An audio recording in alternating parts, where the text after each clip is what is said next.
which is a huge no-no. Hey guys, welcome back to my channel. If you're new here, welcome. This is Boss Vision, where I share with you all everything you need to know about making candles.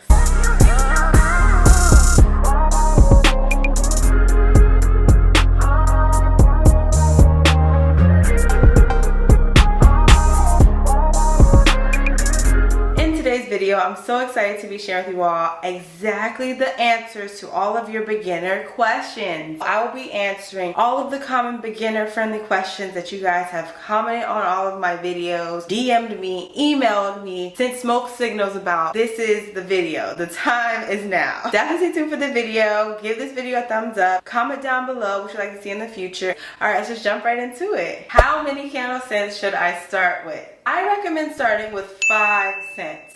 This will give you an idea of what scents your demographic resonates with the most. It's really important for you to focus on candle scents that are in line with your brand mission, your statement, whatever value you bring to the space. Make sure your scents are in line with that. What website should I use? I always recommend Tailor Brands. They are this all-in-one solution for us as small business owners to pretty much get your business running. So from the ground up, they offer LLCs, logo making, domain registration, everything you could possibly name.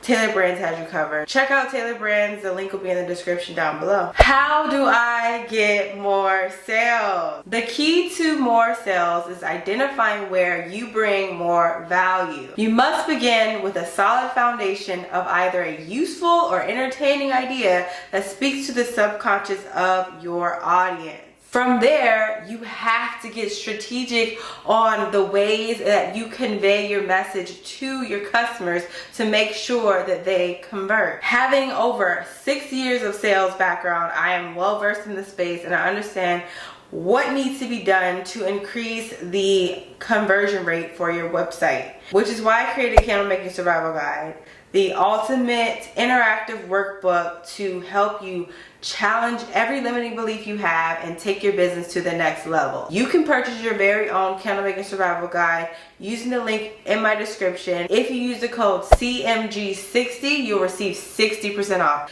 Definitely check out Candle Making Survival Guide. The link is in the description down below. What are taxes? Taxes are the most important part of your business. They can either make or break the success of your fiscal year. It is imperative for you to be as organized as possible, keeping a strong paper trail. I created a specific video that goes into detail on my process of doing my own taxes and how I do this efficiently and for the lowest cost.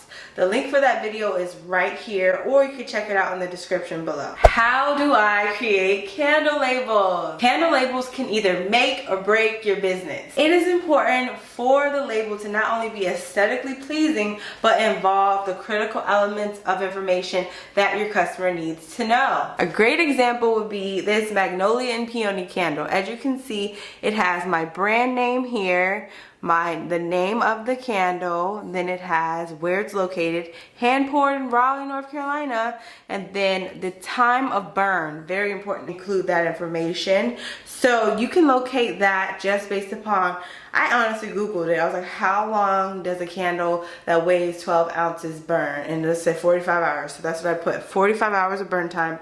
And you have to put the weight. 12 ounces, very imperative. So just from there, I recommend checking out my video on how to make a candle label using canva.com.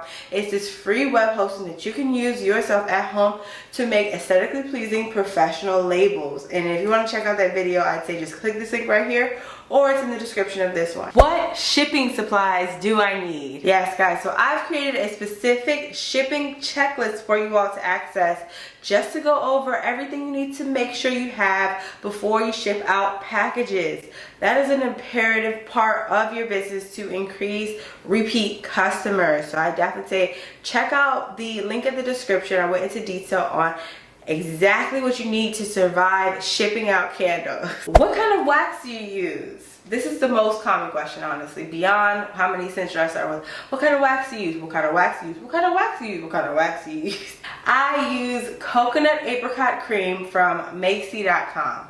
Yes, it does matter where it's from, because oftentimes you'll see other larger vendors have coconut apricot cream wax, but it is not the same blend as Mica. So they're using a Seda Serica wax, which is a bit more dense and offers a milder hot throw, but Mica's blend, for some reason, it's more expensive and it offers the strongest hot throw. So I definitely recommend checking them out. The link is in the description, as is everything else we're talking about in this video. But yeah, super important to get it from Mica. How to get a better hot throw. So many of you, if you're watching this and you've been on my channel for quite some time, you understand that I've created a video that went into detail just about the importance of patience and making sure that your recipe is up to par with what will work best for getting the strongest scent.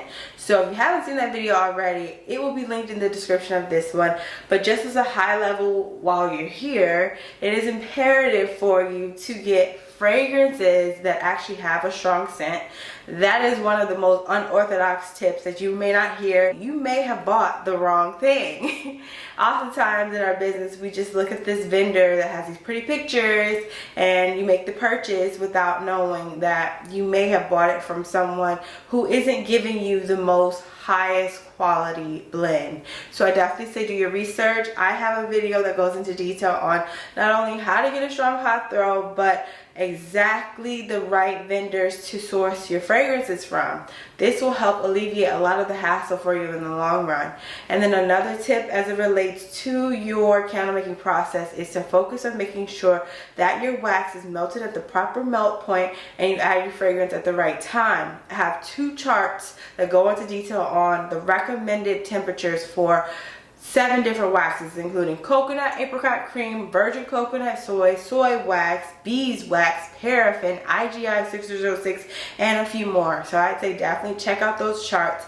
They'll be in the description as well. Should I add mica to my candles? This question is extremely common because, as you imagine, in our industry, aesthetics play a significant role in our sales. So oftentimes you'll see mica, this beautiful glitter, and you're like, ooh, I want to really put that beautiful glitter into my candle so that each customer has this great experience. I'd be honest with you to say that the answer to this question is yes and no. Here's why. Oftentimes we look at adding mica to the candle as adding it as you're blending in your fragrance oil, which is a huge no-no. The last thing you want to do is blend in glitter to a solution that requires a certain temperature and a certain amount of fragrance. That precision on the behalf of the fragrance and wax can be completely thrown off with this glitter. And beyond the fragrance and wax suffering, the wicks will get clogged. Yes, if you haven't heard already, candle wicks get clogged by glitter because they're no longer able to offer that clean burn that you would get with a normal wick, because instead of just burning the cotton wick or whatever type of wick you're burning, it's also burning off plastic glitter. So it's definitely damaging the candle. The best way to get away with adding in mica is to make sure that you melt your wax, add your fragrance, cure your candle as normal, but then at the end you can sprinkle just a little bit of mica on the top, just a little bit. Don't go too crazy. That will still give that pretty glittery aesthetic as the candle's burning, but it will not clog the wick. Candle business copyright protection. So this question is very, very popular in the industry right now as it relates to larger companies going after zodiac signs, which, as you all know, I have a full zodiac collection, and they're also going after a few other things.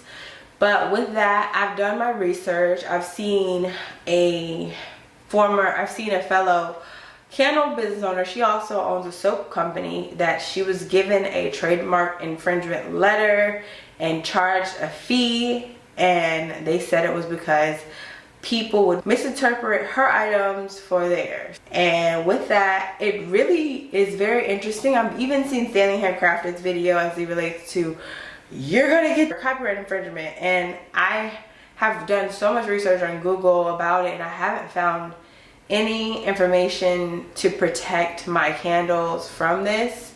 It just seems that the reason that they would go after someone is if they have a business that they know they can get a lot of money out of. So with the soap and candle company that they went after, she had a YouTube channel that people are going to misinterpret and they're probably going to buy more of your products. So unfortunately, they took advantage. They were like, this is our job, this is our business. You can't really take away from our business. So they did that. I think that I've gotten so many emails from y'all about this too. With it being Zodiac collections, if they were to go after every single candle business owner who has a Zodiac candle, that would be an uproar in the industry, and they would get so many countersuits. Because I mean, I don't know if the others have time, but I have time.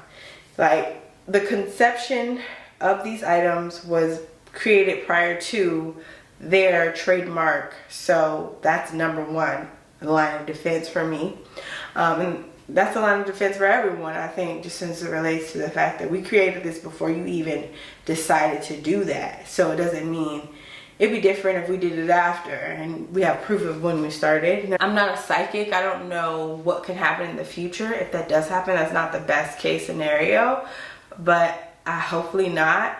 And I think that to protect yourself, there's really nothing you can do besides create names that don't just have one word. Make sure they have multiple words so that you're more safe.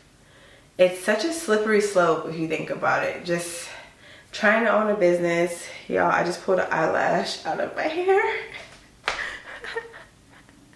Hilarious. But yeah, you really just have to focus in on your own process and what you bring to the table versus worrying about things that you can't control. Because I've researched it and there's nothing I can do to control this.